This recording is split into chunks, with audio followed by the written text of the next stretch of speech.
तो आज हम लोग एक नया चैप्टर स्टार्ट कर रहे हैं DBMS। इससे पहले हम UPS पढ़ा रहे हैं, लेक्चर यूट्यूब पर ही UPS पढ़ा रहे हैं, ऑब्जेक्ट ओरिएंटेड प्रोग्रामिंग लैंग्वेज। उसका लगभग हम लोग अभी तक एक्सेस स्पेसिफायर के पास पहुंच चुके हैं, जो होता है ना पब्लिक, प्राइवेट एंड प्रोटेक्टेड, वहां तक पहुंच चुके हैं। तो अभी हम वो पढ़ा ही रहे हैं, तो DBMS क्यों स्टार्ट किए हैं? सबसे पहले ये सवाल इसलिए स्टार्ट किए हैं क्योंकि ये प्लेसमेंट के हिसाब से और गेट के हिसाब से, दोनों के हिसाब से ये सबसे ज़्यादा इंपॉर्टेंट टॉपिक है। अगर हम बताए थे प्लेसमेंट के हिसाब से अगर UPS सबसे ज़्यादा इंपॉर्टेंट टॉपिक है, तो DBMS भी उतना ही इंपॉर्टेंट टॉपिक है। अगर कोई इंटरव्यूअर अगर आपसे UPS का क्वेश्चन पूछता है तो DBMS का भी क्वेश्चन जरूर पूछेगा। ऐसा नहीं होगा कि DBMS का क्वेश्चन नहीं पूछा और UPS का क्वेश्चन पूछा। शायद कोई ऐसा इंटरव्यू आएगा, हर एक इंटरव्यू में जिसमें आप लोग को जॉब दिया जाता है उसमें UPS और DBMS का क्वेश्चन पूछेगा ही पूछेगा। हो सकता है कंप्यूटर नेटवर्क का क्वेश्चन पूछे या नहीं पूछे, ऑपरेटिंग सिस्टम का पूछे या नहीं पूछे, और लेकिन UPS और DBMS का क्वेश्चन जरूर पूछेगा। चलिए अब सिलेबस देखते हैं। DBMS में हम लोग को पढ़ना क्या है?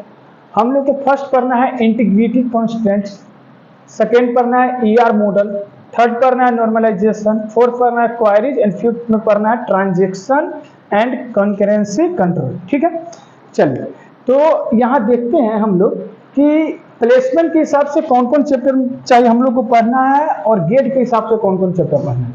प्लेसमेंट के हिसाब से ये चैप्टर इंपॉर्टेंट है, हम पढ़ाएंगे आगे इंटीग्रिटी कंस्टेंट्स क्या होता है। प्लेसमेंट के हिसाब से, गेट के हिसाब से इंपॉर्टेंट है लेकिन ये प्लेसमेंट में ही पूछा जाएगा। ठीक है, ER मॉडल उतना इंपॉर्टेंट नहीं है प्लेसमेंट के लिए, लेकिन गेट के लिए इंपॉर्टेंट है। ठीक है, प्लेसमेंट के लिए उतना इंपॉर्टेंट ये नहीं है, लेकिन एक दो क्वेश्चन तो आज तक कभी नहीं हुआ कि पूछा गया, लेकिन हो सकता है पूछा जा सकता है। ठीक है, नॉर्मलाइजेशन प्लेसमेंट के हिसाब से वेरी वेरी इंपॉर्टेंट टॉपिक है, बहुत ज्यादा इंपॉर्टेंट टॉपिक है प्लेसमेंट के हिसाब से। यहां लिख देते हैं, ये तो पढ़ना ही पढ़ना है, और गेट वाले को तो सारा पढ़ना है, 1 2 3 4 5। यहाँ पर बस हम उसके लिए बता रहे हैं जो सिर्फ प्लेसमेंट का तैयारी कर रहा है और उसको क्या क्या पढ़ना है। प्लेसमेंट का तैयारी कर रहा है तो सिर्फ ये प्लेसमेंट के हिसाब से ये इंपॉर्टेंट है। फर्स्ट थर्ड नंबर का नॉर्मलाइजेशन और फर्स्ट नंबर का इंटीग्रिटी कंस्टेंट। ठीक है, प्लेसमेंट के हिसाब से ये SQL वेरी इंपॉर्टेंट है, VBI आप लोग जानते भी होइएगा। चलिए, और बस प्लेसमेंट के हिसाब से हम लोग को SQL पढ़ना है, नॉर्मलाइजेशन पढ़ना है और इंटीग्रिटी कंस्टेंट्स पढ़ना है। ER मॉडल पढ़ भी सकते हैं, थोड़ा बहुत प्लेसमेंट के लिए वो पढ़ना है। बाकी गेट वाले स्टूडेंट को सारा पढ़ना है, 1 2 3 4 5। लाइक इंटीग्रिटी कंस्टेंट्स भी पढ़ना है गेट के स्टूडेंट को, ER मॉडल भी पढ़ना है, नॉर्मलाइजेशन भी पढ़ना है, क्वेरीज भी पढ़ना है, ट्रांजैक्शन एंड कंकरेंसी कंट्रोल। तो ये हम लोग का DBMS का सिलेबस है, पहली बात। दूसरी बात, अगर हम ऐसे पढ़ाना चाहते हैं स्टूडेंट को कि वो गेट भी निकाल सके और प्लेसमेंट के एग्जाम की तैयारी भी कर सके, और सारा बहुत सारा यूट्यूब पर पढ़ाया गया है। कोई 140 वीडियो DBMS का डाला है, तो कोई बोल रहा है कि हम 11 घंटा में पूरा शॉर्ट पूरा DBMS पढ़ा देंगे। ऐसा कभी नहीं होता है कि आप लगातार 11 घंटा पढ़े और आपको DBMS समझ में आ जाए, ऐसा ये टॉपिक नहीं है। ये समझने वाली है, मैथमेटिक्स से रिलेटेड टॉपिक है ये DBMS, जिसको बोलते हैं हम लोग डाटा बेस मैनेजमेंट सिस्टम। तो मैथमेटिक्स से रिलेटेड है। तो अगर आप लोग को जल्दी में पढ़ना है तो जाकर देख सकते हैं 11 घंटा वाला वीडियो, नहीं तो 140 को वीडियो जो डाला है उसका देख सकते हैं।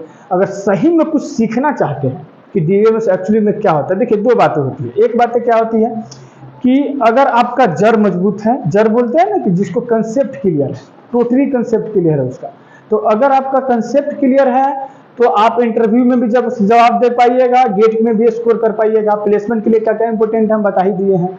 अगर आपका जड़ मजबूत नहीं है तो क्या होगा, इंटरव्यूअर के सामने बोलते बोलते में रुक जाइएगा, इंटरव्यूअर पकड़ लेगा कि आपको नहीं आता है वो चीज, बस आप रट्टा मारे होंगे। क्या किए हुए रट्टा, 140 वीडियो देख लिए, रट्टा मार लिए, ये क्या होता है, what is this what is this what is this करके रट्टा मार लिए। तो रट्टा भी मारना है लेकिन समझ कर रट्टा मारना। तो आप पढ़िए, सिलेबस तो यही है, ज्यादा लंबा सिलेबस नहीं बताएंगे। ये अब इंटीग्रिटी कंस्टेंट में क्या पढ़ना है वो सब हम आगे बताएंगे ही, नॉर्मलाइजेशन में क्या पढ़ना है वो आगे बताएंगे ही, क्वेरीज में क्या पढ़ना है आगे बताएंगे ही। बस सिलेबस ये शॉर्ट फॉर्म में समझिए कि सिलेबस हम लोग को ये 5 टॉपिक कवर करना है DBMS में। ठीक है, चलिए अब हम लोग आगे देखेंगे नेक्स्ट लेक्चर में इंटीग्रिटी कंस्टेंट्स क्या होता है।